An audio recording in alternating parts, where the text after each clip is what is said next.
Are you looking for an athletic scholarship? You're in the right place. This is the Recruit Me Athletic Scholarship Podcast, the longest-running podcast on recruiting and athletic scholarships. We're here to help your family navigate the recruiting road all the way to an athletic scholarship. He's a recruiting expert and a dad of 2 college athletes. He has a wealth of experience to share. Here's Recruit Me CEO, Brent Hanks.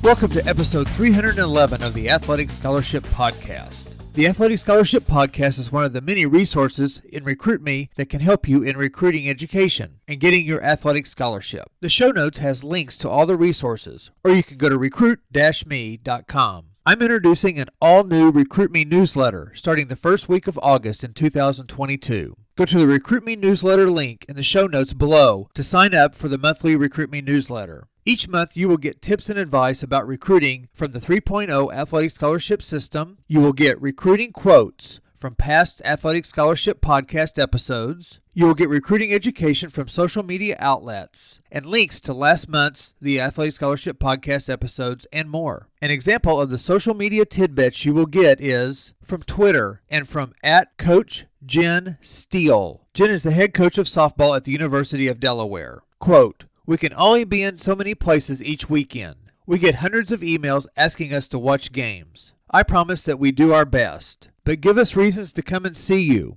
Show us something great on film that makes us come to see you live or impress us at a camp." Unquote. Social media posts like this will be a feature in every monthly Recruit Me newsletter. Join today. This episode 311, is one of the reasons I am so passionate about working with student athletes and about student athletes working hard to get an opportunity to play a sport in college. The relationships you will make will impress your life forever. I have been reacquainted recently with a past teammate and friend from college. I was a manager for the then Southwest Missouri State Bears men's basketball team from 1985 to 1989. I actually got to play on the JV team and practice every day as a scrub guard too. My relationships with the coaches, the trainers, the administrators, the Hammond Center workers, the fans, and the players have been a blessing to me for over 30 plus years. One of my favorite players was from the Milwaukee area, and he came in as a junior college transfer. Not only was this 6'8" player a good player, but he was smart and polite and a hard worker in everything he did.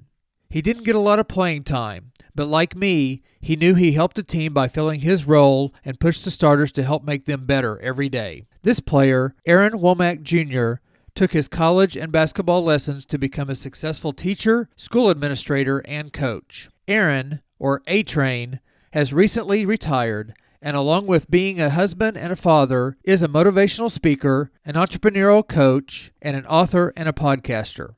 Go to anhourEarlyLLC.com website to get more information on Aaron Womack Jr. and his Hour Early podcast, and his 2 books, Birthing a Dream and Faith Without Hustle is Dead. I got to be on the Hour Early podcast, episode number 57, recently to talk recruiting. I invite you to check it out on your favorite podcast app or on Aaron's website, anhourEarlyLLC.com, or on the link below in the show notes. Now, Aaron comes on the Athletic Scholarship Podcast to give us great insights on recruiting, entrepreneurial opportunities, and life in general. This episode, part 1 of the interview, is a little longer than the normal 15 minutes, but Aaron gave us so much great information I didn't want to leave anything out. With that, let's go to part 1 of the interview with Aaron A-Train Womack Jr. Aaron, welcome to the Athletic Scholarship Podcast. How you doing? How you doing, sir? So excited to be here with you, sir. Of course, we met years ago down in Southwest Missouri State now, everything. So just excited about being on the podcast here. And I think we have 2 of the most iconic nicknames out of Southwest Missouri State, A-Train and Manage. A-Train and Manage, Yeah. How do we manage to get those nicknames? What's funny about mine is that I was recruited late because personally, I just didn't work hard. I didn't understand about working hard to get what I wanted and then start working hard late, not until about my senior year. So I'm at the University of Wisconsin Parkside going to school to offer me a scholarship. It was Division II school at the time in Kenosha, Wisconsin. And so I was redshirted, meaning I'm eligible to play, but I didn't play. Sitting out just coming to all the practices. And as we're doing summer workouts and everything, these big, stronger, older players, I couldn't get my shot off against them. And so I started shooting left hand, get all my shots up left hand. And somebody said, "Oh man, you try to be like Artis Gilmore," who at the time was a center for the San Antonio Spurs, and they called him A-Train. So people think I got the nickname because I was this great player and this or that and unstoppable. No, it was because I couldn't be stopped and I had to do something to get the ball up. So Artis Gilmore was a left-handed center, so they started calling me A-Train. So you made some adjustments, didn't you? It made some adjustments. And remember, that was a little guard. I don't know if he had graduated then. I think he might have. There's another guard that came to Missouri State, Honor Bernard from New York, and his name was A-Train. I think he was like 5'7", 5'8". So he's like, I guess I had to change my nickname. Nah, man, just keep it. It's all right. There's room for two. Well, we had Big A-Train and Little A-Train. Yeah. Well, Aaron, tell us a little bit about you and your family and what goes on up in Milwaukee with you guys. Yes, indeed. I'm married to Tasha Womack, a wonderful woman. She was in education as well. She became the principal, first African-American female principal of a large suburban district. I was in education myself. I just retired after 27 years of teaching math and then administration. And we have a blended family, total of 5 kids, 4 girls, 1 boy, and living in Menominee Falls, Wisconsin, kind of suburb of Milwaukee. But as I retired the year before, my wife stepped down from her principalship job as she started a trucking industry, box trucks. She has 2 trucks now. She had a third sold one. And then so just pick up locally or throughout the country, making some deliveries and everything. So just got that entrepreneur spirit. And then also gave me the entrepreneur spirit as the reason I did retire is that wrote some books and do some motivational speaking, and so step into the entrepreneur ring. But yeah, the oldest child, 25, she's graduated from Marquette University, lives in Houston now. The second oldest just graduated from Howard University, and she's going to be working in New York, but she's doing an internship in California. She's going to be working with L'Oreal on the computer side. And then I have a soon-to-be junior in high school who's got her temp, so clear the road, look out now. And then a soon-to-be sophomore, he plays sports, he plays basketball. In fact, he just got his first offer today from the University of Wisconsin-Milwaukee. And then I have a 12-year-old headed to the 7th grade. And just this past weekend, I saw the coaching staff of Missouri State. They were in Atlanta. Oh, awesome. It was a big live event, so I spoke with them. And I miss Coach Ford. He was supposed to come in that weekend, and I miss seeing him. But I told him about my son. Hey, come take a look. There's a couple other schools looking at him about to offer. So, but I did miss Coach Ford. So yeah, but it's still exciting time. So I knew you liked baseball, and since you were such so helpful, not just to me as a player at Missouri State and but personally as well, I said, well, I'm going to try hard to get 9 kids with us total, with your 2 and mine, see if we can get a baseball team together. But I did as much as I could. I stopped at 5, so didn't quite get the whole infield. But we at least got a bullpen. Well, I can scrounge up a couple kids if we need to get 9. So, well, and we will get into some of your business stuff here a little bit later. But we did get an opportunity, or I got an opportunity to be on your podcast, and our early podcast. It was episode 57. So I'll have a link in my show notes that to send people to your podcast. And you've been podcasting for about how long now, Aaron? It's been over a year. This is episode come up on episode 60 recording. So it's been over a year. It's just one of my mentors, he said, well, you got to get visible a little bit. And, what about a podcast? And I kind of looked at him funny, like, I don't do podcasts. I never heard of a podcast, but we just did on a whim. And then, of course, I did some research and listened to other podcasts, but just kind of picked up on a whim. And, it's worked out. So it's been over a year. New episodes each week. It's as you know, it can be tiring trying to come up with show topics and whether we have guests and anything, but it's a motivational podcast, and we have entrepreneurs that come on and just give tips about either starting a business and how to push yourself to the next level. But you don't have to be a business owner. You just, reselling yourself, and just whether you want to go back to school, and kind of give you that kind of motivation and everything. So yeah, you came on and dropped some great nuggets. It was very helpful. As I said, my son just received his first offer, and some of the things you're saying, I was able to relate and tell him, and then and introduce him to your podcast about the recruiting business and everything's going on, because it has changed since we were young. Yeah, so that was very helpful to not just myself and my son, but other listeners as well. It's been just a year or two since you got recruited, so recruiting's probably changed a little bit. I don't think we talk VHS tapes anymore, but VHS and beta. I was a beta man. So what were some of the key points that you remember when you went through your recruiting process? First of all, let me tell you, you don't want my recruiting. Because again, as I stated, high school, I didn't work hard. I played JV as a junior. Wasn't until my senior year that I decided to, put the work in. So I was like maybe an 8th or 9th man my senior year, and just moved up. And because some injuries, moved up, ended up being a starter the last couple of games and into the playoffs. And there was a coach from University of Wisconsin Parkside, shout out to Dave Markinson, from way back in 1985, who came to see another player play, but saw, I guess, my potential, and they recruited me. And then I was, like I said, I redshirted my freshman year. But the following year, it was a commuter school. They didn't have dorms. So I had to stay about maybe 40 miles away. And the following year, they were putting up dorms. I didn't get a dorm assignment, talked to the coach, and then he said, well, we're going to wait and see how you do. And I was like, no, I want my dorms paid for, otherwise I ain't coming back.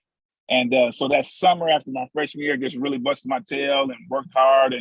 And coming into my sophomore year, coach didn't pay for the dorms. So I basically dropped out of school because he wouldn't pay for my dorms. And I was about to tell my parents, I'm out of school, but I got a call from a friend who went to a JUCO in Montana, and he told his coach about me. And his coach called me right before I was going to tell my parents I'm basically dropped out of school.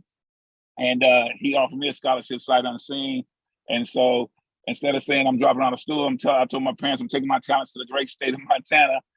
So I'm at a junior college in Dawson Community. It's called Dawson Community College in Glendive, Montana. I have 2 years of eligibility because I redshirted, but I'm a sophomore academically. And then that's where the recruiting process really kind of picked up.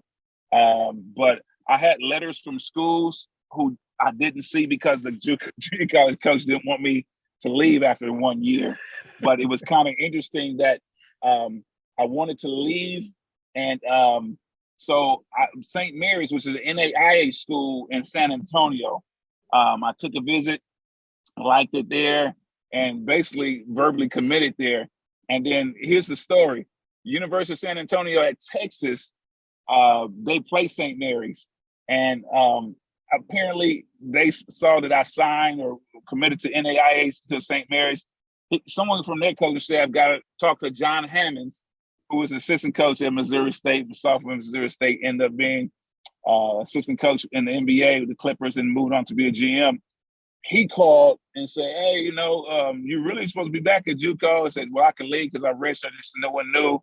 And it turned out that there's some letters that I had that the coach was holding back. So he started recruiting me, and some other Division I schools started recruiting me that summer after I got home. So I took some quick visits to South Alabama, Rice, DePaul, of course, Missouri State. And it just so happened Doug Lewis, who is from Milwaukee, signed with Missouri State. So I never knew him. We met.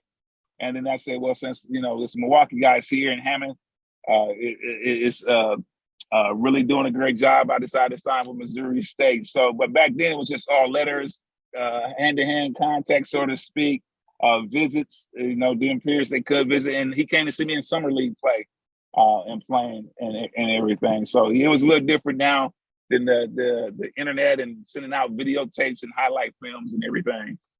Well, and you brought up, something about in high school, you really didn't develop both physically and mentally yes, sir. About basketball until probably you got into your senior year.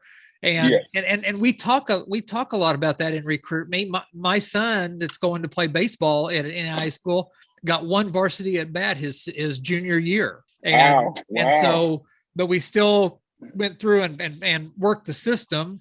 And because of his skills, he ended up getting an offer. So the Division I guys, the 4 and 5 star Division I guys, they don't really need me in recruit me. It's us guys that are kind of, there's a whole bunch of us running around. We got to figure out a way to get use our contacts and get some visibility. So your story actually fits recruit me very, very well.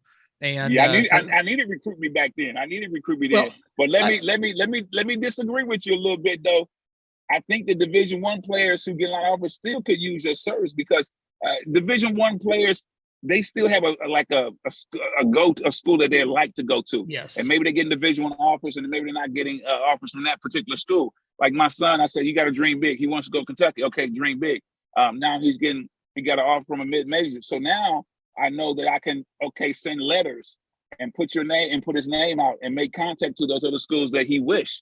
And even if they, maybe say a Kentucky or Carolina doesn't contact, I can say, well, this is what they're looking for. Or if other schools do reach out to them, I can say, well, look at their lineup, the information you gave me. Look at see who's returning. See who's coming out with the transfer portal and things like that. So I think still, even a Division I, high Division I is getting recruited, I can still use their service, if not more than just how to narrow schools down and what to look for in some of their visits. Yep, exactly. Parker actually sent letters to Arkansas and some of the, Oklahoma State, and he did actually visit Arkansas a couple of times. Yeah. And after we did research, he figured out that he probably wasn't going to get to play there. It'd been nice to have been on the team, but he ended up going to, I would consider Northwestern a mid major, even though they're in the Big Ten, and ended up having a good career. So good luck to your son, and we will continue talking to you about him, because he's put himself into a good situation. So. I said, and I used that when you said be honest with him. I said, be honest with him. I said, right now your work ethic is not Kentucky type. You got to really push it in. And so when he did get the offer today, he went to the gym and kind of worked a little harder. So, so I think anybody can use your service, and most definitely. Did you coach a little bit at the Division III level? Yes, I did. I started coaching in high school. I volunteered. It actually started at Missouri State. Let me take it back. There was some girls we were friends with, and they had intramurals. Yeah. So one of the girls asked me to come coach them. I'm like, well, I'm not coaching. Well, what you talking about? Intramurals, whatever. And I caught the bug because I coached them. We did some plays. Of course, we tried to run some spoon out type defense and everything. And they ended up taking second place. But they thanked me, and I really got caught into it. So when I came home from school, I looked into coaching. Then I ended up having a chance to go overseas for a little bit. But I looked into coaching and just caught the bug, volunteered on my old high school, and then got an opportunity to coach high school. Was coaching high school for like 16, 18 years. One of the recruiters from Concordia University was looking at one of my players. And then so we just got to talking, and then he had a spot open. I looked into it and so let me just jump in the water and see what it looks like. So I coached for about 4 years at Division III Concordia University in Milwaukee here called in Mequon. And that's a whole different ball of wax, where John Hammond can go recruiting, and then nowadays you can jump on a private plane. I had to jump in a private car to go travel around some 200-300 miles some places. Because, and that's really a lot of players send you tapes and things like that, because not being high profile, you're not necessarily on a newsletter, but you try to find your diamonds in the rough and things like that. But you know what? I had so much fun in that Division III, just because just pure basketball.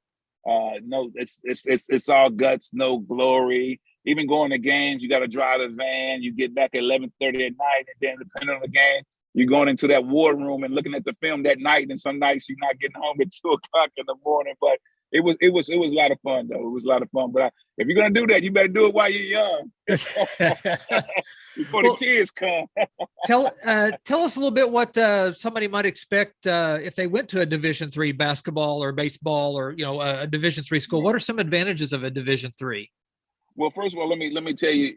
Anytime you make the jump from a high school to college, I don't care what level it is. It can be Division II, NAIA. It is a jump. It is a jump. You have players that are stronger, quicker, taller, faster. So you do have to work. You can't say, well, it's not Division I. No. It's players who are committed. And even at the Division III, they don't necessarily have an athletic scholarship. I tell people, every school in the country offers scholarship. It just not be athletic, but they'll work something out, if you put the work in. But you still have players who have aspirations to go pro in whatever sport. And therefore, they have a maturity mindset. I'm going to work towards that. So if you don't come ready, I don't care what level, you're going to get your clock clean. You got to come ready to work.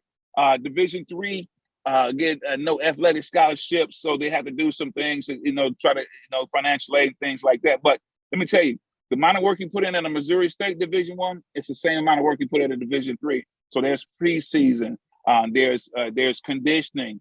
You just don't necessarily have somebody walking around the class and like academic advice and things like that. But you still have put that work in. There's weight training.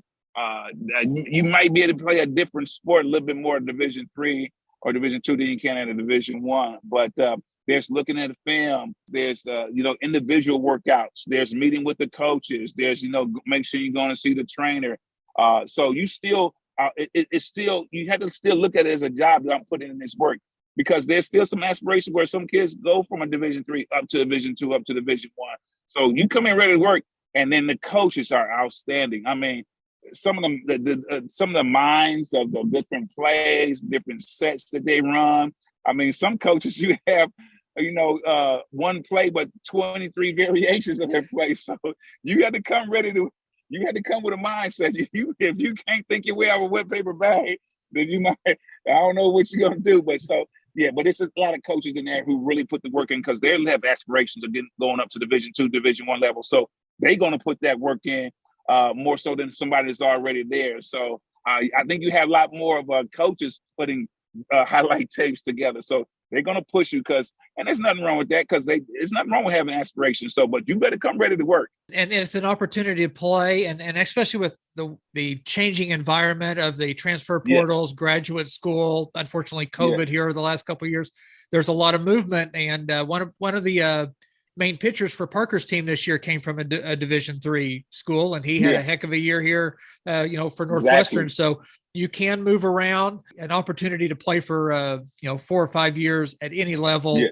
I did learn whenever I went to SMS that I couldn't throw a guard to guard pass anymore. The ball ended up in the hoop real fast at the other end. So the speed of the game was a big, and the strength, and you're what are you, 6'8", 6'9", 6'10"? Yep, 6'8", yeah. Well, I'm 6 foot, and you could flick your finger and I go across the court. I had to learn to leverage myself in practice there. So you do learn a lot. Another question about recruiting, and then we'll kind of talk about your business here a little bit. You're going through the recruiting process, just starting with your son. What are some pieces of advice that you would want to tell some recruiting families as you're going through it, and as you've been, part of your career and part of your history in basketball? What have you learned that maybe you can help other people? Yeah, well, first of all, whatever the situation, anytime you play, don't take it lightly. Don't take a team that maybe it's not as good as you think they should be, and say, I can take it off, take off on this day. No, take every situation that you play, practice, whatever. Second thing is let your coach know your aspirations. If you're in high school, let them know what you plan to do. Even if it doesn't look like that you're supposed to get there, let them know, because in my son's high school, Steve Showalter, who has kids that went through the recruiting process, his son Zach played at the University of Wisconsin-Madison, and they made the Final Four twice. They beat Kentucky when Kentucky was undefeated, but then ended up losing Duke in the championship game.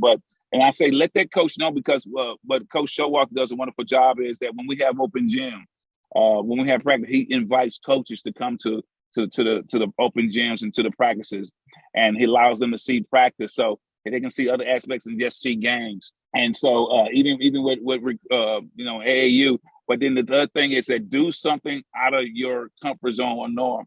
In fact, the coach that just offered my son, one of the things he said is that my son was built mainly as a shooter, but he said, I like that you went in and tried to mix it up and get rebounds. I like that you dived on the floor. He didn't say anything about the shooting. That came a little later, but those aspects. And then just overall, don't be afraid, as we said before, to reach out to other coaches, because what coach is going to do is that they're going to give you the insight. And so I was talking to coach at Wright State. He said, well, I'd like to see your son be able to handle the ball a little more. the point guard. So went back, say, hey, let's handle the ball more. So that means you're going to work on some ball handling things. So again, just overall, don't be afraid to let your high school coach know what your dreams and expectations are, because then he's going to try to work with you, get there, and then he's going to invite coaches.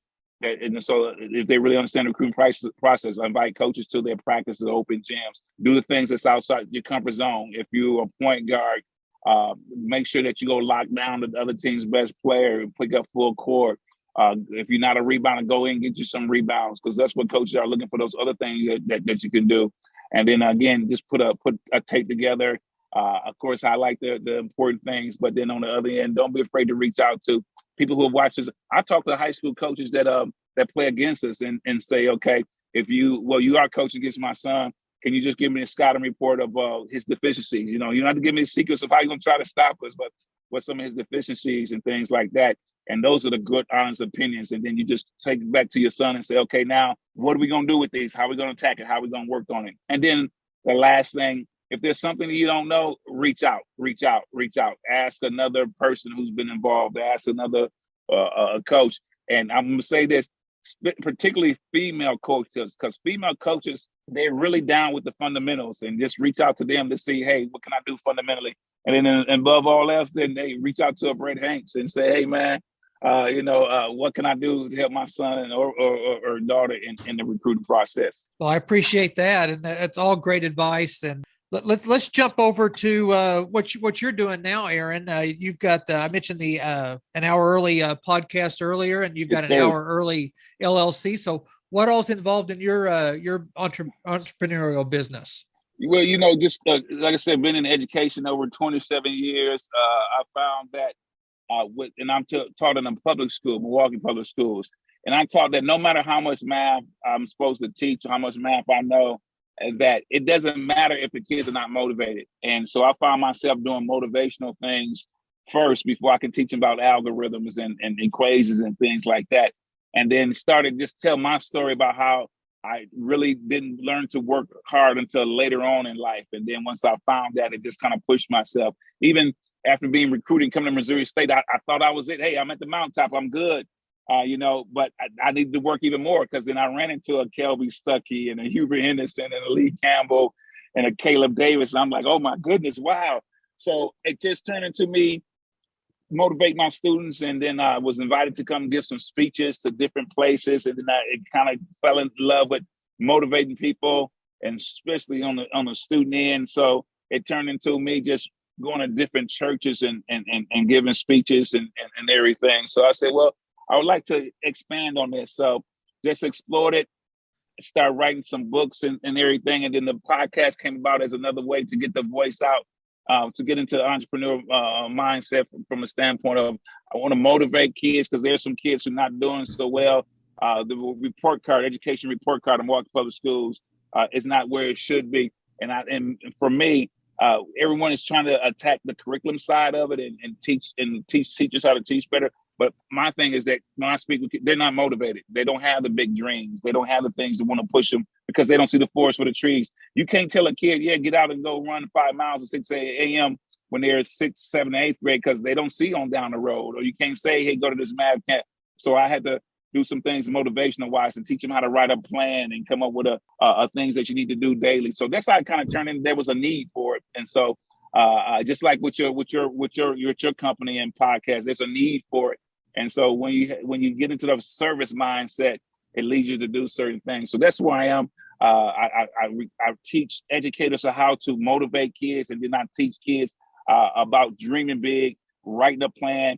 A lot of times you say to a kid, what are your dreams? I want to go to the NFL. I said, well, what are your plans? They said, go to the NFL. I said, well, those two different things. The plan is what you do step by step daily to get to having your dreams fulfilled. So we write lesson plans for kids, so that when a kid's not doing what they're supposed to do, I said, pull out your lesson book. Now, did you plan to skip class today? Did you plan to not get your homework done? Let's go according to your plan. So that's how I got kind of involved in that. Wow. Hearing from Aaron, we covered many, many subjects. It's great to hear from a father, a family man, an educator, a coach, a business person, a college basketball player, a teammate, and a friend.